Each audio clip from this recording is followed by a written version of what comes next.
தானியங்களை, இந்த நெல் தானியங்கள்லாம் பாதுகாக்கிறதுக்கு குடோன் கட்ட சொல்லி, சேமிப்பு கிடங்கு கட்ட சொல்லி பல காலமாக எவ்வளோ போராட்டங்கள், எவ்வளவோ கோரிக்கைகளை வைத்தோம்.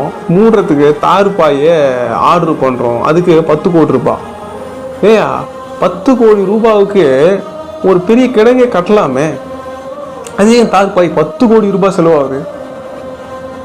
காட்டு பன்றிகளிடமிருந்து காப்பாற்ற 7 கோடி ரூபாய் நினைக்கிறேன். ஆக்சுவலாக அதனுடைய அமௌண்ட் டக்குன்னு மறந்துடுச்சு. 7 கோடி. உங்களுக்கு தெரிஞ்ச கமெண்ட் பாக்ஸில் கமெண்ட் பண்ணுங்க. வாழைத்தாரை முட்டு கொடுக்கறதுக்கு சில கோடி ரூபாய்கள். வாழைத்தாரை முட்டு கொடுக்கறதுக்கு கொம்பு ரெடி பண்ணுவாங்களா?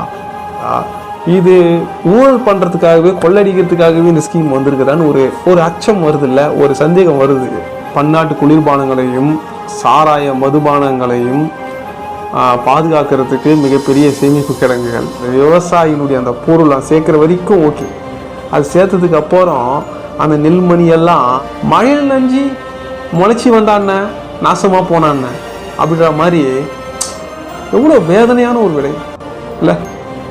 ரொம்ப ரொம்ப வேதனையான ஒரு விலை. 10 கோடி ரூபாய் ஒரு கிடங்கு கட்டியிருக்கலாம், பெரிய ஷெட்டு போட்டிருக்கலாம்.